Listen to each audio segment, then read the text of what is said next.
महाराष्ट्रामध्ये स्थानिक स्वराज्य संस्थांच्या निवडणुकांचा धुरळा खाली बसल्यानंतर आता सर्वांना वेध लागलेत ते राज्यसभा आणि विधान परिषदेच्या निवडणुकांचे। राज्यसभेच्या 7 आणि विधान परिषदेच्या 9 जागांसाठी महाराष्ट्र विधानसभेमध्ये मतदान होणार आहे।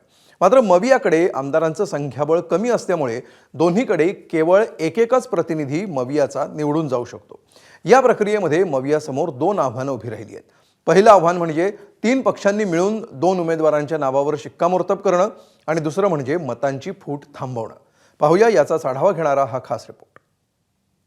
माननीय शरद पवार साहेबांशी जेव्हा माझी चर्चा झाली तेव्हा त्यांनी आपली भूमिका आणि इच्छा व्यक्त केली, होय मी राज्यसभेत जाणार आहे। की जर राज्यसभेला शरद पवारांना पाठिंबा दिला तर विधान परिषदेला उद्धव ठाकरेंना पाठिंबा देता येणार नाही।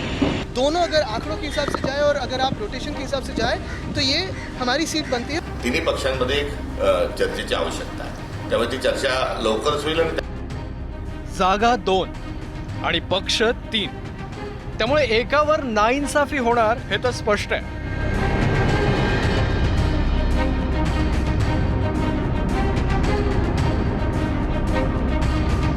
हा विषय आहे विधान परिषद आणि राज्यसभा निवडणुकांचा।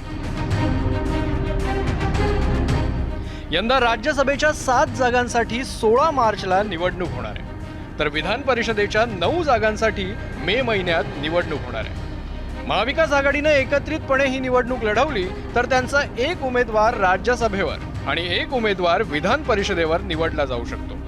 यावर्षी शरद पवारांचा राज्यसभेचा आणि उद्धव ठाकरेंचा विधान परिषदेचा कार्यकाळ पूर्ण होतोय, त्यामुळे या दोघांना पुन्हा त्याच पदावर पाठवण्याची तयारी ठाकरेंच्या शिवसेनेनं सुरू केली आहे। माननीय शरद पवार साहेबांशी जेव्हा माझी चर्चा झाली तेव्हा त्यांनी आपली भूमिका आणि इच्छा व्यक्त केली, होय मी राज्यसभेत जाणार आहे। की पक्षप्रमुखांनी, ते माजी मुख्यमंत्री आहेत, त्यांनी विधिमंडळात असणं हे आतमधल्या आमच्या आमदारांसाठी संघटनात्मक विधिमंडळातल्या बाबींसाठी अत्यंत आवश्यक आहे। शरद पवार आणि उद्धव ठाकरेंच्या निवडीची गणितं ठाकरेंची शिवसेना मांडत असली तरी त्यात काँग्रेसच्या पदरात काहीच पडणार नसल्याचं चित्र आहे। त्यामुळे कुर्बानी कोण देणार असा सवाल भाजपचे मुख्य प्रवक्ते केशव उपाध्यायांनी उपस्थित केलाय। राज्यसभा आणि विधान परिषदेला प्रत्येकी एकच जागा येऊ शकते महाविकास आघाडीतील 3 पक्षाची, आणि स्वाभाविकपणे काँग्रेसने जाहीर केलंय की जर राज्यसभेला शरद पवारांना पाठिंबा दिला तर विधान परिषदेला उद्धव ठाकरेंना पाठिंबा देता येणार नाही। त्यामुळे या तथाकथित 2 मित्रांमध्ये आता कुर्बानी कोण देणार, राज्यसभेसाठी शरद पवार की विधान परिषदेसाठी उद्धव ठाकरे, हे पाहणं औत्सुक्याचं ठरेल। कुर्बानीची ही भाषा सुरू होण्यामागे आहे मतांचं गणित। महायुतीकडे 235 आमदार आहेत, तर महाविकास आघाडीकडे 48 आमदार आहेत। राज्यसभेच्या एका जागेसाठी पहिल्या पसंतीच्या 37 मतांची गरज आहे। विधान परिषदेच्या एका जागेसाठी पहिल्या पसंतीच्या 29 मतांची गरज आहे। महाविकास आघाडीची मतं एकसंध राहिली तर दोन्हीकडे एक उमेदवार निवडून येऊ शकतो। दिल्लीत शरद पवार आणि मुंबईत उद्धव ठाकरे यांच्या नावांची चर्चा रंगलेली असतानाच काँग्रेसनं मात्र इंडिया आघाडीच्या भविष्यातल्या वाटचालीबद्दलच सवाल उपस्थित केलाय। राज्यात गेल्या काही दिवसात घडलेल्या राजकीय घडामोडी पाहता काँग्रेस नेत्यांच्या तोंडी आता पुनरावलोकनाची भाषा ऐकू येऊ लागली आहे। एक आम्ही राजकीय पक्ष आहोत, तिथे आमचं एक संख्याबळ आहे आणि त्या संख्याबळाच्या अनुषंगाने आम्हाला भागीदारी मिळाली पाहिजे, ही एक स्वाभाविक स्वरूपाची त्या ठिकाणी अपेक्षा राहणार आहे। ती तिन्ही पक्षाला राहणार आहे। त्या अपेक्षेच्या अनुषंगानं आणि सगळ्यात ज्या अपेक्षा आहेत त्या पूर्ण होऊ शकणार नाही, त्यामुळे त्याबाबत एक चर्चेची आवश्यकता आहे आणि त्या चर्चेतून पुढे जाता येईल।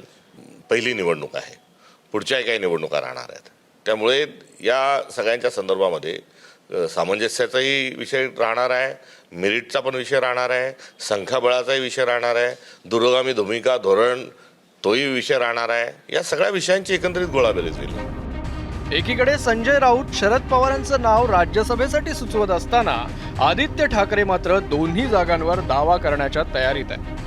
अभी तक कोई बातचीत हुई नहीं है। अगर प्रथमता कहे तो ये सीट और विधान परिषद की जो सीट है, दोनों अगर आंकड़ों के हिसाब से जाए और अगर आप रोटेशन के हिसाब से जाए तो ये हमारी सीट बनती है और ऐसी बात हम महाविकास आघाडी में करेंगे। ठाकरेंच्या शिवसेनेकडून केल्या जाणाऱ्या या दाव्यांची शिंदेंच्या शिवसेनेनं खिल्ली उडवली आहे। पाणीच नाही तुमच्या विहिरीमध्ये तर पोरा टाकून काय उपयोग आहे का? उगाच मोठे मोठे रुबाब करतात, एवढ्या जागा लढू तेवढ्या जागा, एकही जागा तुमची निवडून येऊ शकत नाही, ही तुमची अवस्था आहे। काँग्रेसने मदत केली नाही तर एकही जागा तुमची निवडून येणार नाही, कशाला मोठ्या मोठ्या गमजा मारतात? तर भाजपनं विधान परिषदेच्या समीकरणांचा संबंध टिपू सुलतानच्या वादाशी जोडून टाकलाय। उद्धवजी ठाकरे उभाटा गट काँग्रेसचं लांगुल चालन करण्याचा प्रयत्न करते।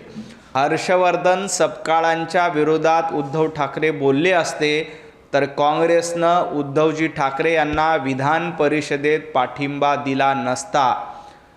खुर्ची मिळण्यासाठी, विधान परिषदेची आमदारकी मिळवण्यासाठी उद्धवजी ठाकरे छत्रपती शिवाजी महाराजांचा अपमान सहन करतायत। खुर्चीसाठी लाचारी पत्करण्याचं काम उभाटा गटाच्या माध्यमातून केलं जातं।